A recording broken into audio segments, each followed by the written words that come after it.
Hello, and welcome to the Street Aesthete channel. This is the show where we explore street view coverage of a noteworthy location, looking out for beautiful architecture and stunning scenery, while I amuse myself by remarking on what we see. And you rejoin me in the northern French town of Béthune, which so far has been extremely impressive. As you can see, we've got a fantastic set of architecture in this town. We've got red brick, we've got 1920s Art Deco, we've got classical proportions, we've got gables. This town has really got it all. So if you want to see this street in a bit more detail, go and take a look at part 1. But right now, we are entering onto this cobbled street here and heading towards the Grand Place de Béthune, which really is going to be the centerpiece of our exploration.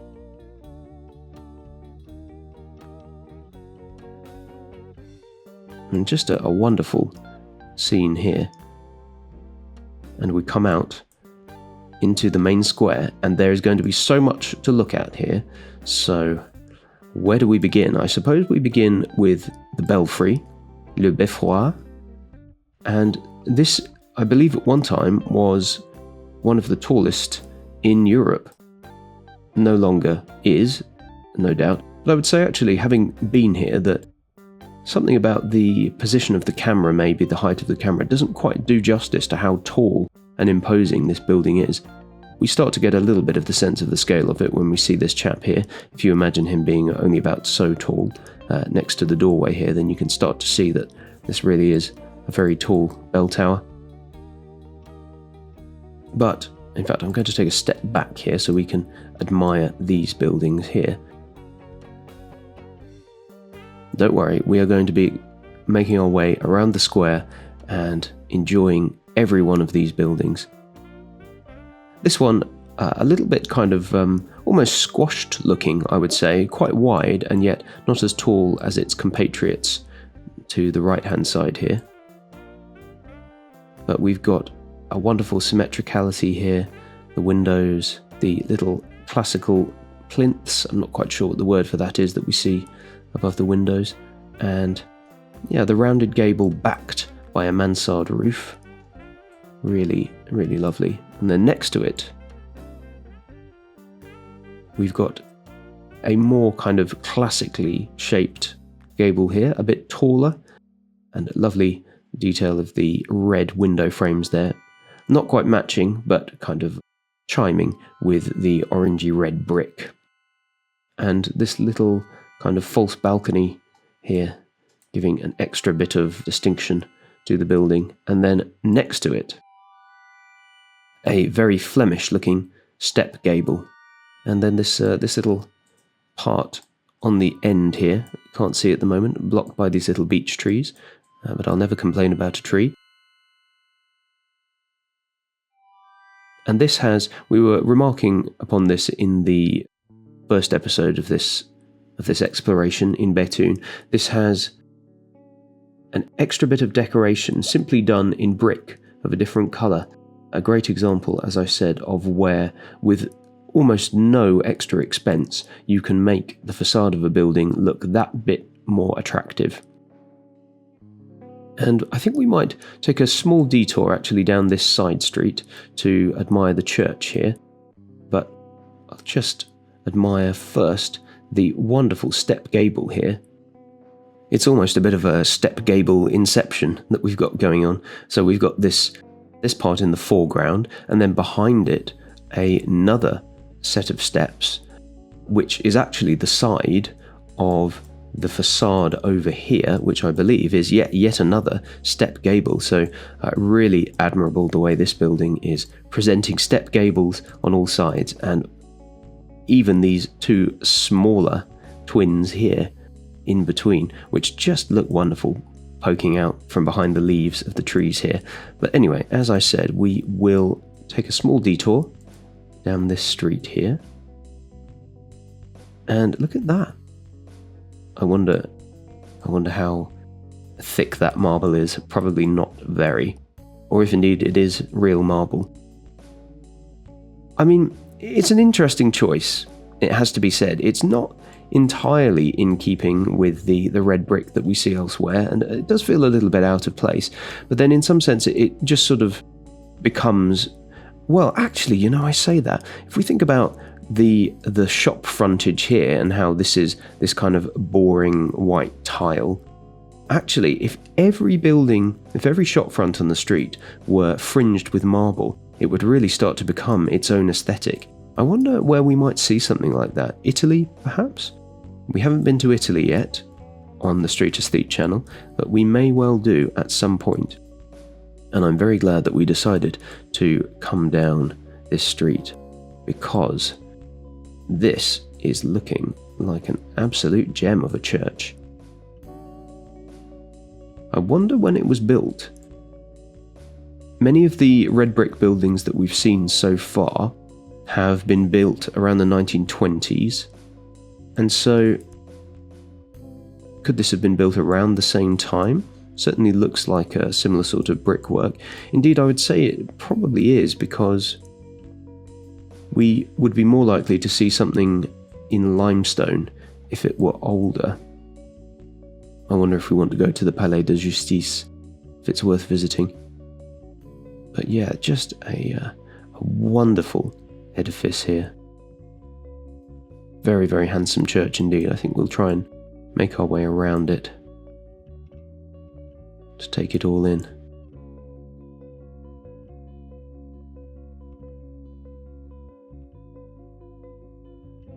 Really nice the way that window is reflected.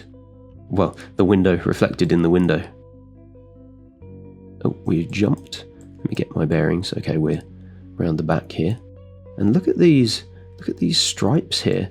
Now this are more sort of normally proportioned, but then this very wide building, quite unusual to see something like that with such a wide horizontal line.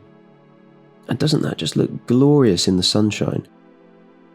Really wonderful. These little turrets here, and the red and white contrasting with one another. I love it. I really love it. Anyway, let's get back to the Grand Place.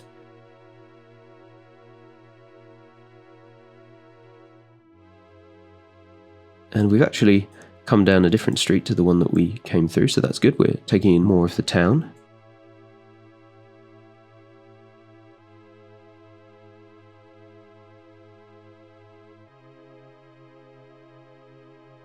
Yeah, absolutely astonishing, the wealth of architecture that we can see on display here. Truly wonderful.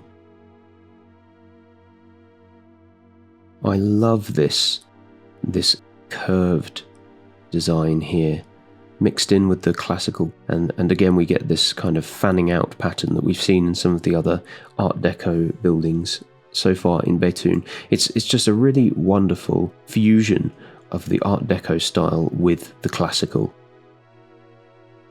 And again we see the sun hitting this building here, 1922.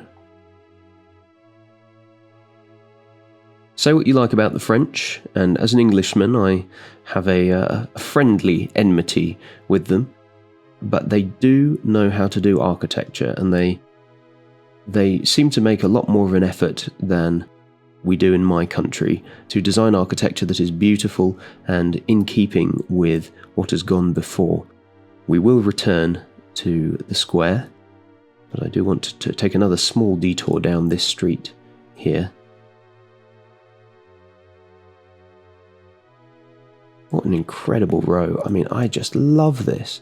I love the way that it leads the eye to the belfry, and indeed we haven't quite seen it from this angle, allowing us to see the clock face there and to get a really good look at the top here with this almost kind of observatory crow's nest at the top. I wonder, try and get a sense of the scale here. Would that be big enough for someone to stand on? I think not. It's probably decorative. Nonetheless, very attractive. And more of the 1920s blended with the classical. Quite unusual, this kind of square motif that we see here. Yeah, not something we've seen much of so far, so that's quite unique. Just a wonderful row. And on the other side, this much more classical design. More of the brick patterning. Just a little bit of forethought in the design can go a long way here. And very Dutch looking, this building. Red brick with all of these almost eye-frazzling dots. The white limestone bricks in between. Stripes on top. I wonder with something like this in the brickwork, whether it was a case of the architect always planned for this to come about, or whether it was more a case of the people who constructed the building were just so skilled and really knew what they were doing that they knew that they'd have this part here to play with and just decided to make this happen off of their own backs. Yeah, architect or builder. Would be interesting to know. Or if indeed perhaps the architect left room for the builders to make of it what they would.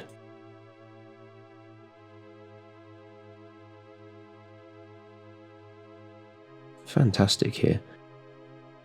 These almost kind of like domino dots above the windows there, and then this very French looking, I would say, very French looking roof. More of the timbered frames around the windows. And I've been deliberately avoiding looking over here because I know it was a photograph of this that I saw that made me want to visit Béthune. My friend and I were going on a trip to see some towns in Belgium and the Netherlands to look at fantastic architecture. But it was seeing this scene that made me think we'll have to do a quick stop in Béthune, which we did for breakfast. It was an early start, crossing the Channel Tunnel at Folkestone. Anyway, we'll come to that particular row in a little bit. First of all, we'll take in more of the buildings over on this side. Much more of a limestone brick kind of facade presented to us here. This one actually almost like a negative image of many of the buildings that we've seen elsewhere, in that we've got the limestone brick as the predominant with the red brick picking out the details. A little bit less interesting here perhaps compared to some of the others, but actually there's something a little bit more maybe Italian, or I could see this in Portugal as well about these buildings.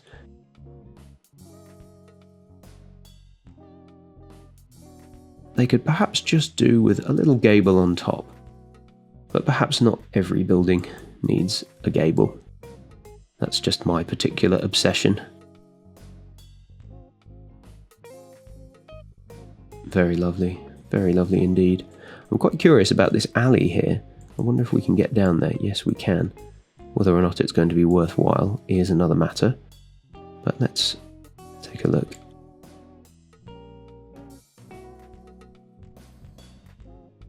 Now that is a part of the building that definitely is missing a gable. It could just be an echo of this golden ratio classical triangle here. That would be perfect. That's all it needs. Really, in every direction we go, there seems to be some stunning piece of architecture for us to enjoy. Really, really love the buildings in this town. Just wonderful. And this isn't even the road that we came to see, and yet there's more here to look at. Now hold on. I'm getting myself all confused. This is a street that we have been on before, isn't it? Were we on this street before? Yes, we were. We were here in the first episode. Well, it's good that we got to get a look at this from another angle. Just a really beautiful row of buildings. So if you want to see my comments on those buildings over there, go and take a look at the first episode if you missed it. Which means it's probably time that we got round to talking about these, which are actually not too dissimilar to the row that we were just looking at. But we'll just spend a moment longer looking at these. Funny this one, how it sort of reminds me of like a motorbike with a sidecar, in the sense that we've got the main portion of the building here, and then its little brother coming off the side of it with a really lovely little rounded porthole window there. I like that. And then the three siblings here, the older sibling in the middle and the twins either side. Shame about the lower portion of the building. I suppose we can blame Monsieur Armand Thierry for that. And I wonder if we were to walk down this street, if we might see anything of interest. Just a step further. Yeah, there's something a little bit military about this. I suppose it's the way that there are these kind of spiky protrusions. Okay then, I can't avoid it any longer. We're going to go and examine the main course of the square here, which is this row here, surely. Now, I would say that the person who designed that street we were looking at before is probably the same architect. I believe I did read that this particular row was all designed by one architect. And a real feat of artistic design work here to make this very varied set of buildings, all with their own unique style, and yet cohesive. We'll just take a step over here to look at these first. So we've got this little fellow on the end, which kind of rhymes with this one over here somewhat. So we've got a great kind of continuity as our eye moves along the street. Then we've got this here, which is very stylized, I would say, this kind of slightly rounded triangle with the shell motif. Then we've got this, which kind of reminds me of quite a few different things. It's almost got, with the way that these beams cross at the top, it almost sort of reminds me of East Asian architecture. There's just a little bit of the pagoda about it, though of course that's probably where the similarity ends. I'm also reminded actually of Norwegian wooden churches in the way that the parts are crossed here at the top and the very steeply sloping roof. But then we also see that this, with the beamed supports, the struts for the roof, this is a nod to the vernacular architecture of northern France. Next up, we've got this, again, very stylized pointed roof here with some militaristic symbolism. And a really nice bit of diagonal brickwork here. Again, if you've got brick, there are many things you can do to make it look more interesting. I wonder how much skill is involved in laying bricks like this. Do you need to be quite an experienced bricklayer to pull something like that off? Not sure. A Flemish gable here, the step gable. And is this perhaps tile work? Looks like it could be ceramic. Really nice pattern here. And then more of the kind of stylized geometric patterns that we would expect to see in the 1920s Art Deco style. And these little lion heads here, very lovely. Then for a bit more contrast, more of the limestone looking brickwork, but very classical indeed. Perhaps the only nod to more modern design would be these kind of bell motifs that we see here, and then actually the arched windows, especially with these top parts here looking very 1920s. More red brick with a classical top piece. Page feu. Page fire? I'm not sure quite how to translate that. Oh, pass fell, maybe. You know what? I'm not going to try and translate it. It's not important, not what we're here to look at. And I really like the bulbous shape of the balconies here. And you can see if you were having a pizza in this restaurant, this would just be a wonderful place to eat your meal, looking out at all of the beautiful buildings on the square here.